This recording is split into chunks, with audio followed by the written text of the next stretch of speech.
Hi, and welcome to Reddit Confessions. What you're about to hear isn't a story about love. It's a story about what happens when love becomes a costume, and someone you thought you knew walks in wearing a stranger's face. It all began the moment I noticed the suitcase wasn't hers. Not just unfamiliar, completely foreign. Sleek matte gray, no scratches, no tags, no signs of ever having rolled through an airport. It was pristine, like it had just been pulled from a display window. And yet, there it was, sitting at the foot of our bed, wide open, already half-packed with crisp, folded clothing I'd never seen before. But that's not even the strange part. The strange part? The clothes weren't hers either. I stood there in the doorway of our bedroom, holding a cup of reheated coffee, just watching her fold a sundress that still had the price tag dangling from the sleeve. She didn't notice me at first. She was humming. Actually humming. She never hums. Not unless she's decorating the Christmas tree or tipsy on 2 glasses of wine. When she finally turned and saw me, she flinched. "Oh, didn't hear you come in." "New suitcase?" I asked. She blinked. "Too fast." "Yeah, from the office. They're sending me out for a last-minute project." "A project that involves swimsuits and sandals?" She smiled, tight and too symmetrical. "It's at a resort. Branding consultation. Spa chain." I nodded, slowly. Said nothing. My coffee had gone cold. She left the next morning. No kiss goodbye. No call me when you're free. Just a wave from the Uber window and a distracted scroll on her phone. And that should have been the end of it. But 12 hours later, I got a text. Not from her.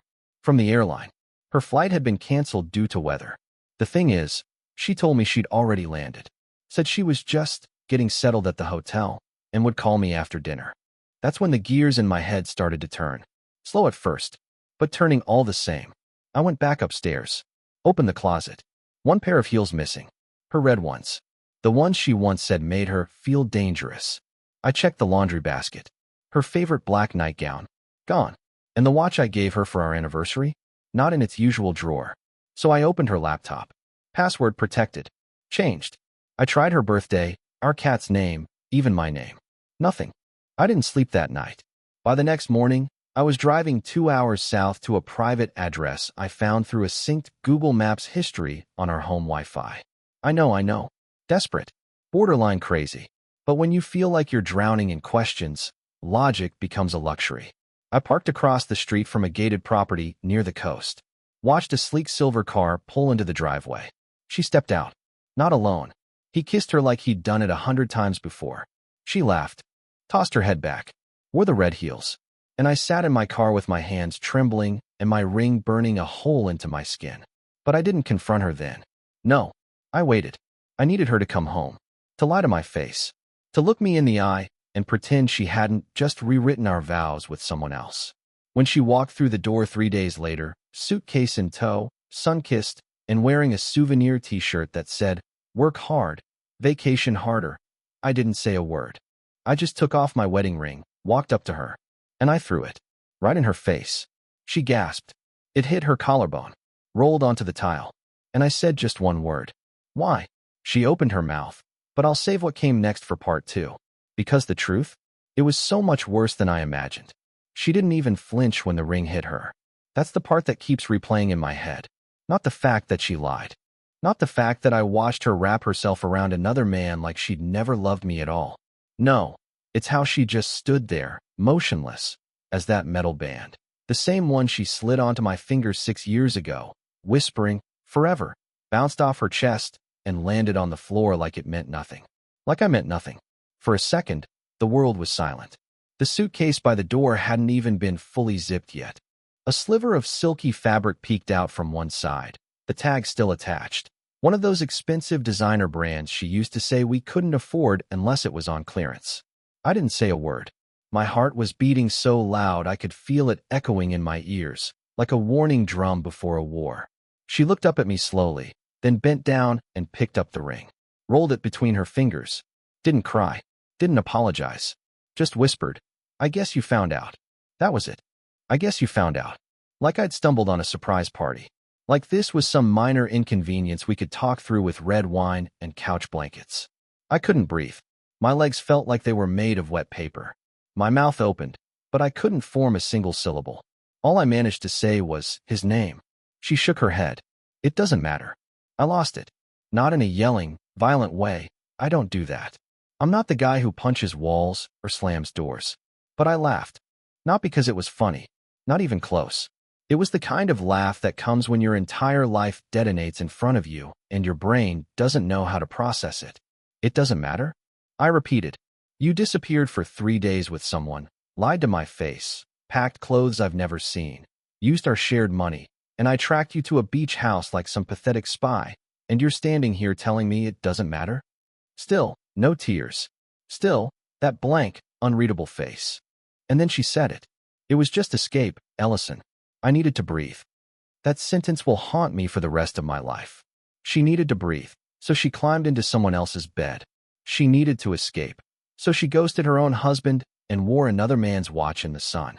I walked past her, into the kitchen. My hands were shaking so hard I couldn't even grip the sink properly. I leaned against the counter and stared at the backsplash. I counted the tiles. I don't know why. Maybe because if I didn't focus on something, I'd collapse. She followed me in.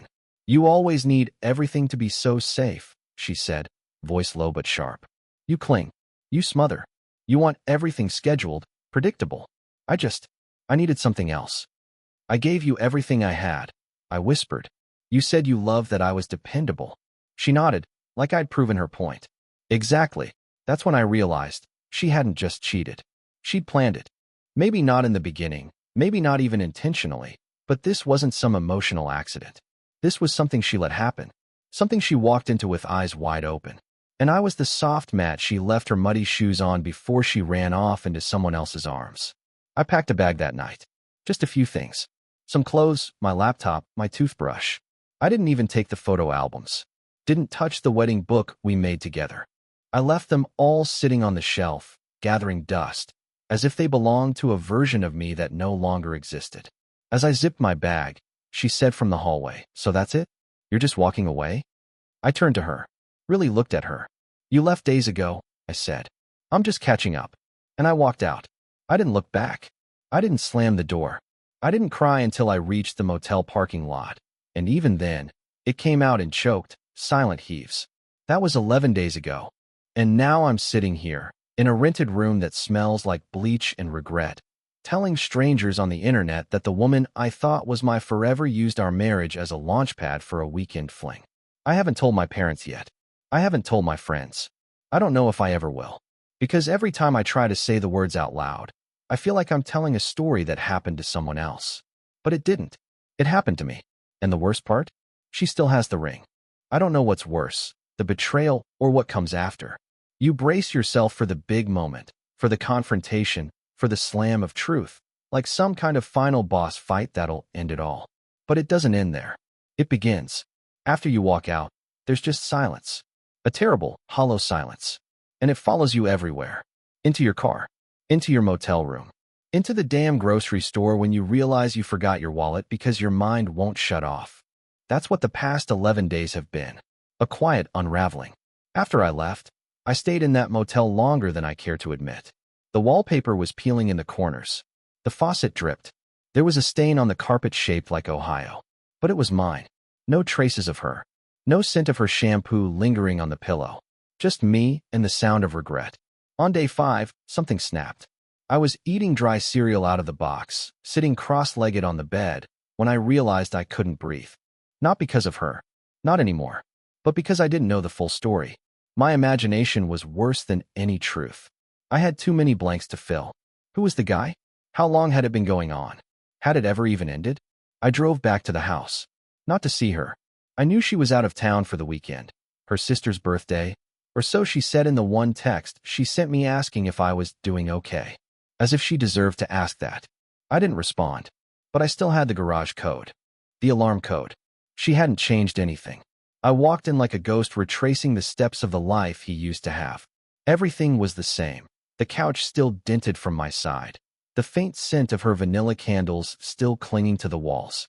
But the air felt colder. And I didn't hesitate this time. I went straight for her desk. She always kept her personal stuff separate. Her laptop, a different password than the shared one. Her files backed up to her private cloud. But I'd spent the last 5 days watching password cracking tutorials on YouTube and Reddit.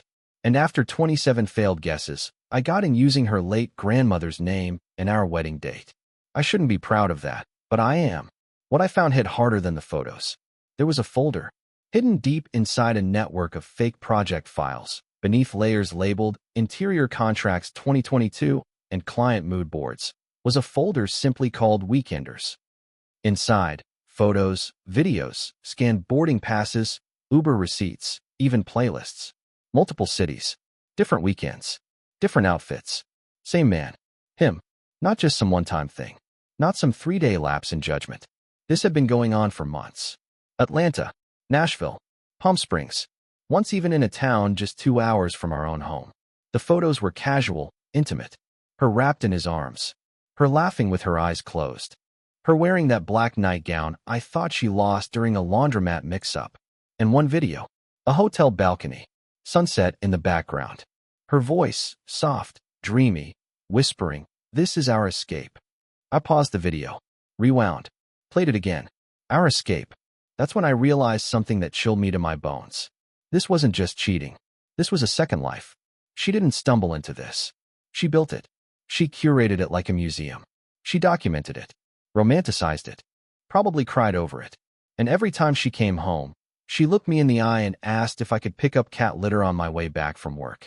I sat back in her office chair, hands on my face, rocking slightly just to feel like something was moving. My stomach turned. I wanted to scream. I wanted to delete it all. But I didn't. I copied it. I copied every single file onto a drive I bought that morning. Call it intuition or obsession, but I was prepared. I backed it up to 2 locations. One hidden in the glove box of my car. One in a cloud folder with a fake name. Because suddenly, I wasn't just a betrayed husband anymore. I was holding evidence of a life I wasn't supposed to see. And in that moment, something in me shifted. For the first time since she lied to my face and told me she was just getting settled at the hotel, I felt power return to my spine. She wanted escape. She was about to learn what freedom really meant. It wasn't enough to know she'd built a second life. I needed to know who she built it with. What kind of man smiles into the camera while holding someone else's wife like she belongs to him? What kind of man texts my wife, "I wish you didn't have to go back," just 30 minutes after I dropped her off at the airport? So I started digging. The hotel receipts gave me names. I traced back 2 credit card authorizations and finally landed on one name that appeared too often to be a coincidence. Derek Trent. I had never heard the name before in my life. Not once. But the initials matched the engraving on that watch from the beach photo, and his name was used to book more than one room, sometimes listed as the guest, sometimes as additional occupant. The more I searched, the clearer it became. Derek wasn't just some random fling. He was the man, the co-star, the getaway driver. But here's the thing that made my blood run cold. Derek Trent wasn't some stranger. He was connected to her job. I found him on LinkedIn. He worked for a hospitality group that Jody's firm had partnered with for over a year. They'd attended events together, sometimes traveled on the same tickets. There were even pictures of them at corporate dinners, standing inches apart, smiling in business casual clothes with team-building captions. And I never noticed. Not once. I had scrolled past those posts before and thought nothing of them. Then I made the decision that changed everything. I drove to see him. Not in a reckless way. I didn't show up at his house or anything insane. But I waited. Outside his office. I parked across the street and watched. I knew his car. I recognized it from one of their getaway photos, a silver Tesla with a dent on the rear left panel and a vanity plate that read travel. It didn't take long. Around 5:45 p.m., he exited the building wearing a fitted blazer and sunglasses, even though it was already dusk. He looked like the kind of guy who says, "Networking is a lifestyle," and means it. He got into the Tesla and pulled away, and I followed. Not too close. Just enough to keep him in sight. He drove across town to a small organic cafe. Parked. Walked inside. I watched from across the street, my heart pounding in my throat, trying to convince myself not to lose it. That's when I saw her. Jody. She walked into the cafe 10 minutes later. Hair freshly styled. Wearing that same white blouse she wore the night she told me she was going to grab drinks with coworkers. I froze. I was watching my wife, meet another man for coffee like it was the most normal thing in the world. No shame. No secrecy. Just routine. She sat across from him. They laughed. She touched his wrist. He leaned in. They looked like a couple. A real one. I started to shake. The urge to storm in and drag them both into the street boiled in my chest like lava, but I didn't move. I couldn't. All I could do was stare through the windshield, gripping the steering wheel so tight I thought it might crack. Then something happened that I never saw coming.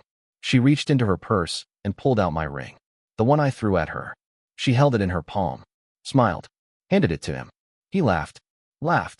I couldn't hear the words, but I saw his face, smug, amused, like this was all a game to him.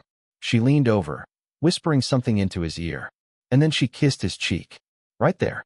In public. In broad daylight. I started crying in that car. Not sobbing. Just silent, uncontrollable tears. I felt like someone had cracked my ribcage open and scooped out everything soft. She didn't just betray me. She was mocking me. My ring, the symbol of our promises, was now a souvenir in their little love story. I drove away before I did something stupid. I didn't go back to the motel.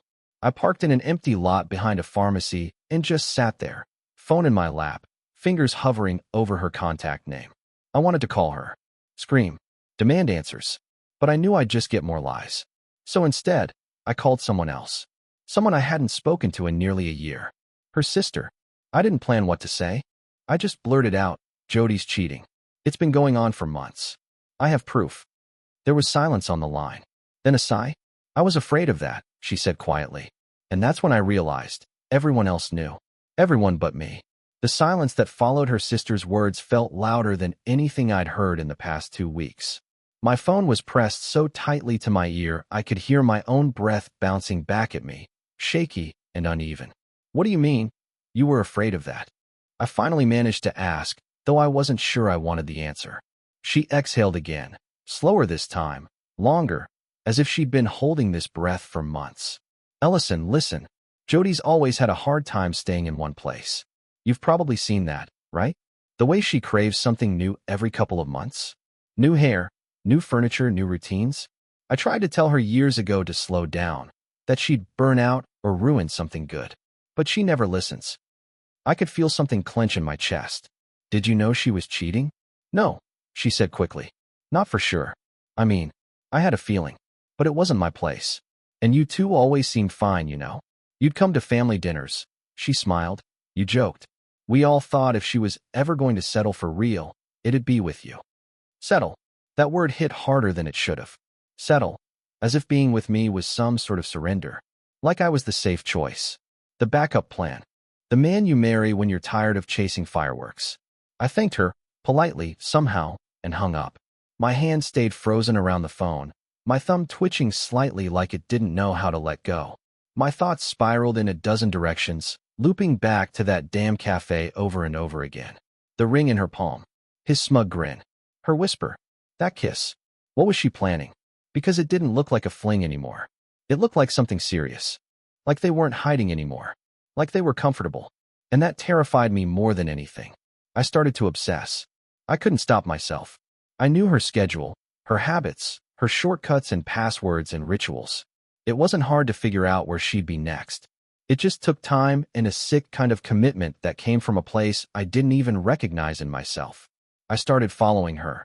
Twice, 3 times, always from a distance. It was never thrilling. It felt pathetic. But I had to know.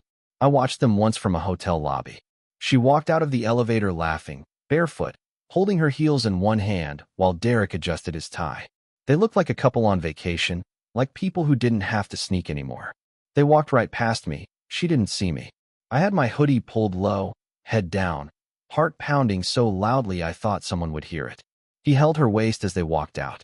They got into his Tesla and drove off. I didn't follow this time. I went home instead, but not to the motel. To our house. I walked into the kitchen, flicked on the light, and just stood there, staring at the magnet-covered fridge that still held our photos, as if nothing had changed. Us at the lake. Us on New Year's Eve. Jody in her bathrobe, holding marbles like a baby. Lies. All of it. I opened the junk drawer and pulled out a Sharpie. Then I went to the framed photo on the mantel. Our wedding photo. She's smiling. I'm smiling. My eyes crinkled at the corners like I'd just laughed at something only she would understand. I uncapped the pen and drew a bold black X through her face. Then I turned the frame around and placed it face down. I didn't cry. I just felt empty. And then I did something that surprised even me. I wrote her a letter. Not a dramatic one. No threats, no rage. Just the truth. I told her I knew. I told her I had everything.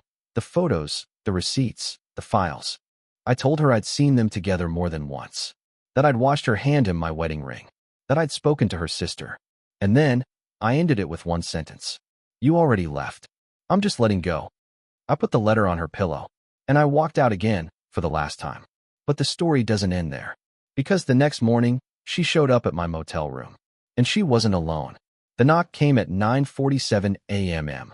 I remember the exact time because I had just finished brushing my teeth and was staring at my tired reflection in the motel mirror, wondering for the 10th morning in a row if I still looked like a husband or if I had fully morphed into someone else. Someone smaller. Someone erased. At first, I didn't move. Most knocks at this place meant housekeeping or someone who got the wrong room. But then came the second knock, firmer, more deliberate. The kind of knock that knew exactly which door it was standing in front of. I opened it without thinking. Jody was standing there, wearing sunglasses even though it was overcast, her mouth pulled tight in that way it does when she's about to lie, but hasn't decided how big it's going to be yet. She looked tired. No makeup. Hair up. Not like the version I'd seen with Derek. That Jody was radiant. Carefree. Designed. This Jody looked like someone who had been caught and didn't have a script ready. Behind her stood a man I didn't recognize. He was older, maybe early 50s.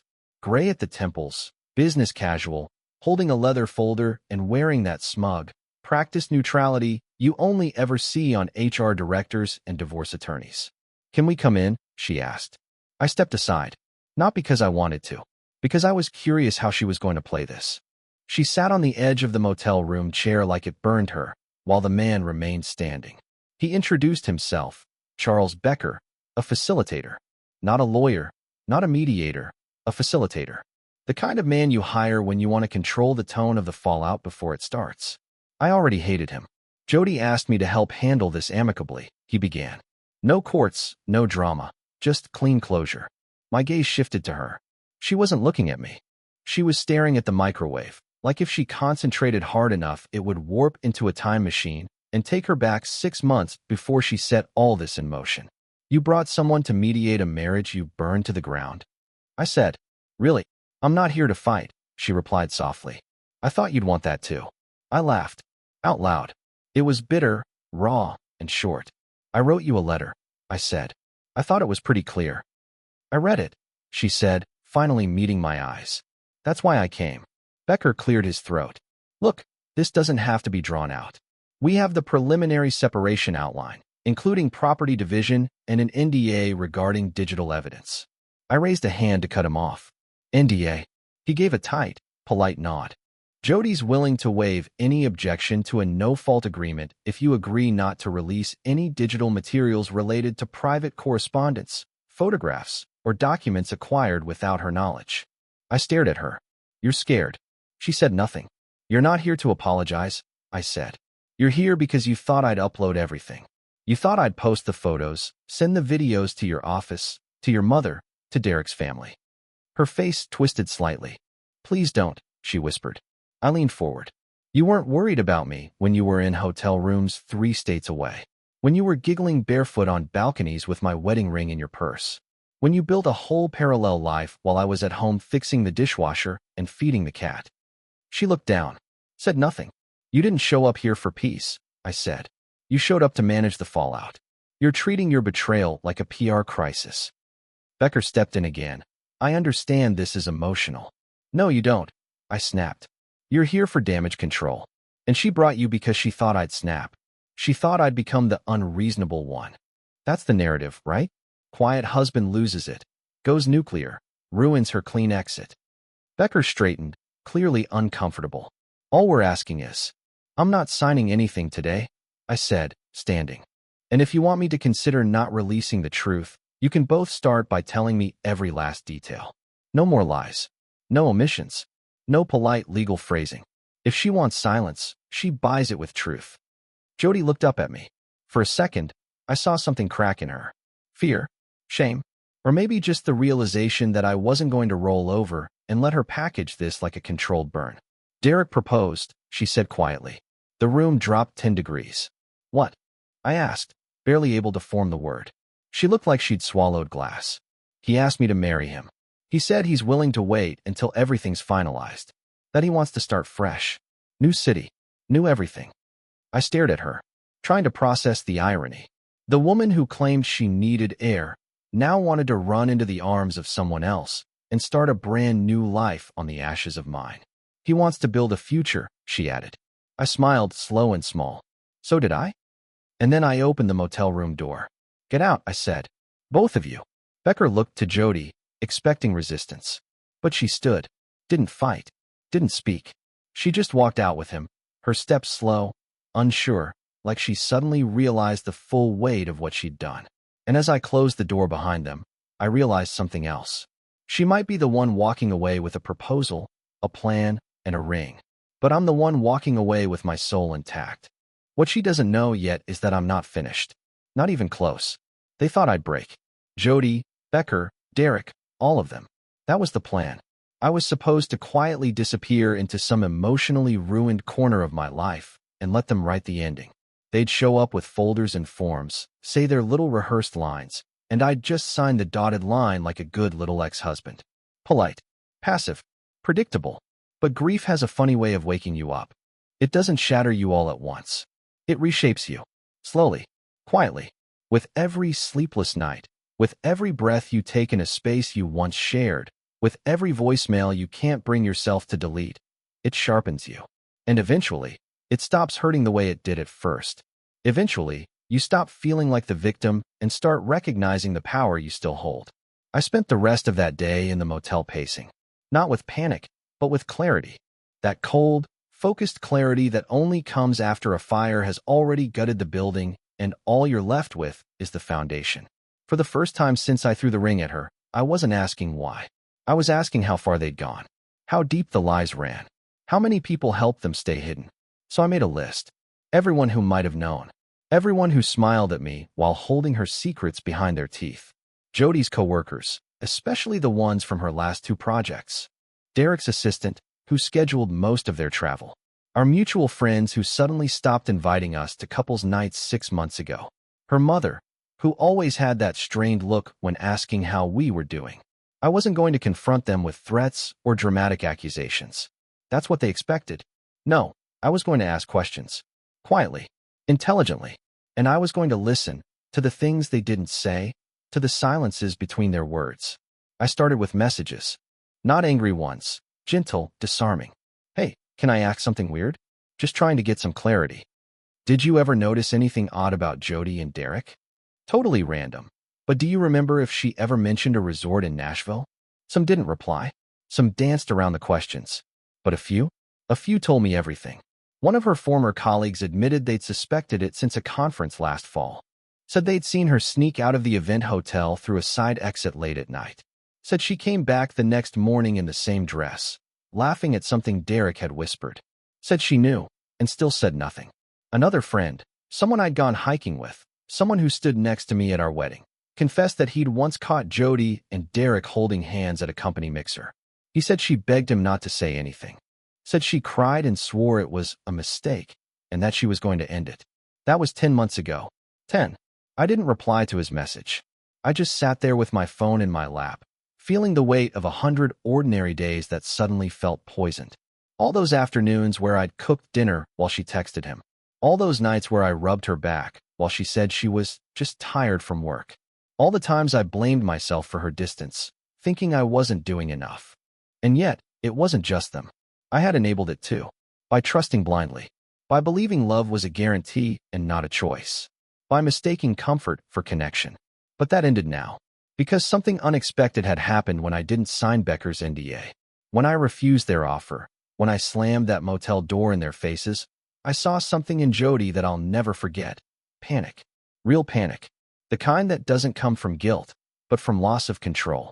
She realized, in that moment, that I wasn't the same man she'd left behind when she started living 2 lives. I wasn't the background character in her new story anymore. I was the author of what came next. So I pulled out the hard drive. The one I copied everything onto. Every photo. Every chat log. Every receipt. Every romantic video she thought was hidden behind firewalls and folders named Invoices 2023. I created a timeline, a detailed, time-stamped, cross-referenced timeline that mapped out every lie. And then I drafted an email. Not to Jody, to Derek's employer. And his wife. Yeah, his wife. Found her through a social media tag. Their kids were in a school fundraising photo on the company's public charity page. That alone shattered something inside me I didn't know was still breakable. They were both married. Building lives on two different ends of a lie, while burning the bridges they crossed to get there. I didn't hit send. Not yet. Because once I do, the fallout is irreversible. And I need to be ready. Truly ready. Because the next part? That's where everything turns. I didn't sleep the night before I sent the email. I lay awake in the motel bed, watching the red glow of the alarm clock tick toward morning, asking myself the same question over and over. What will this actually fix? I had all the proof. I had the power. But what I didn't have, and never would again, was the version of myself that once believed love meant safety. Still, when the sun rose, I opened my laptop.